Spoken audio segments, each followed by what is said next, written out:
తెలంగాణ ప్రభుత్వం అన్నదాతకి good news చెప్తా ఉంది. రైతు భరోసా సంబంధించిన డబ్బులు జమ చేసే కార్యక్రమంలో ఇటు సిద్ధమైనట్టు కూడా కనబడతా ఉంది. ఈ నెల 30వ తారీఖు వరకు రైతు భరోసా సంబంధించిన మొదటి విడత అంటే ఎకరానికి రూ. 6,000 చొప్పున మరి రూ. 6,000 అయితే అకౌంట్లో జమ చేసే కార్యక్రమానికి అయితే ప్రభుత్వం శ్రీకారం చుట్టింది.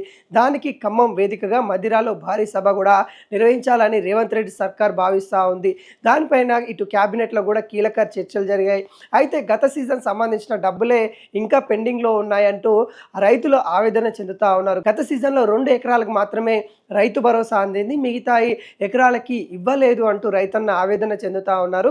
ఎన్ని ఎకరాలు ఉన్నా కానీ 2 ఎకరాలకు మాత్రమే, ఒక దశలో 1 ఎకరానికి, మరో దశలో మరో ఎకరానికి మాత్రమే మరి రైతుల ఖాతాలో జమ చేసిన నేపథ్యం కూడా చూసాం. బడ్జెట్లో మాత్రం 9,000 కోట్ల రూపాయల పైనే వెచ్చించారు. మొదటి విడతలో సుమారుగా 2,000కు పైనే మరి రైతుల ఖాతాలో 2,000 కోట్లకు పైన రైతుల ఖాతాలో వేశారు. తర్వాత 3,200 కోట్లకు పైనే మరి రైతుల ఖాతాలో రెండో దశ వేశారు. మూడో దశ కూడా 20 రోజుల కాల వ్యవధిలో వేస్తామని కూడా చెప్పారు. దాదాపుగా సుమారుగా ఇప్పుడు చూసుకున్నట్లయితే 2 నెలలు కూడా కాబోతా ఉంది. మరి రెండో విడత పడి మరి ఇప్పటివరకు కూడా ఆ సీజన్ సంబంధించి కూడా పంట కోత అయిపోయింది. ధాన్యం కొనుగోలు కూడా చివరి దశకు వచ్చిన పరిస్థితి కనబడతా ఉంది. కానీ ఇప్పటివరకు కూడా ఆ సీజన్ సంబంధించిన డబ్బులు జమ చేయలేదు. ఇప్పుడు ఖరీఫ్ సీజన్ సంబంధించిన డబ్బులు జమ చేయడానికి ప్రభుత్వం సిద్ధమవుతా ఉంది. అయితే అన్నదాతలలో అదే ఆవేదన కనబడతా ఉంది. గత ప్రభుత్వమే రైతులకి రైతు బంధు సరైన కాలంలో ఇచ్చింది. ఎంత కష్టకాలంలో అయినా రైతు భరోసా ఆగలేదు అనే విధంగా రైతులైతే గత ప్రభుత్వాన్ని మరోసారి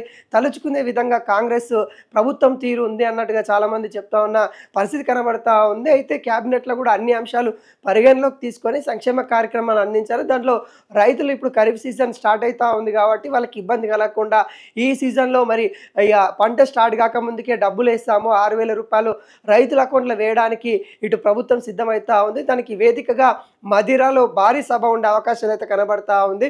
డిప్యూటీ సీఎం బట్టి విక్రమార్క మల్లు సొంత నియోజకవర్గం అని కూడా చెప్పుకోవచ్చు. ఆ నియోజకవర్గంలోనే మరి భారీ సభ అయితే సీఎం రేవంత్ రెడ్డి సభ అయితే ఉండే అవకాశాలు అయితే కనబడతా ఉంది. దానికి సంబంధించి కూడా అధికారులు ఏర్పాటు చేయాలని కూడా ఆదేశాలు అయితే ఇచ్చినట్టు కనబడతా ఉంది. అయితే ఇక్కడ ఎలినో ఎఫెక్ట్ కూడా ఉండే అవకాశాలు అయితే ఉన్నాయి. తెలంగాణలో ఏదైతే పంటలు వేసే వాళ్ళు కూడా జాగ్రత్తగా ఉండాలన్నట్టుగా ఇటు క్యాబినెట్ కూడా చెప్తా ఉంది. మరి ఏదైతే వాటికి సంబంధించి అంటే నీటికి సంబంధించి నీటి తక్కువగా ఉపయోగించుకొని పండే పంటలు మాత్రమే పండియండి అన్నట్టుగా రైతులకైతే ఇటు కీలక సూచనలు అయితే చేస్తూ ఉన్నారు. అదేవిధంగా సన్న రకాలకు సంబంధించిన దాదాపు 7 రకాలు మాత్రమే మేము కొంటాము అన్నట్టుగా ఇటు రేవంత్ రెడ్డి సర్కార్ అయితే చెప్తా ఉంది. దానికి సంబంధించి కూడా రైతులు ఒకసారి గమనించి ఏ పంట వేయాలి ఏంటి అన్నది కూడా చూసి వేయాలి అన్నట్టుగా ఇటు ప్రభుత్వం అయితే చెప్తా ఉంది. కొనుగోలుకు సమయంలో కూడా ఇబ్బంది తలెత్తకుండా మరి ఏ రకమైతే కొంటామో వాటికి బోనస్ ఏవైతే ఇస్తామో అవి కూడా వాటికి సంబంధించి కూడా నివేదిక ప్రభుత్వం ఇచ్చినట్టు కూడా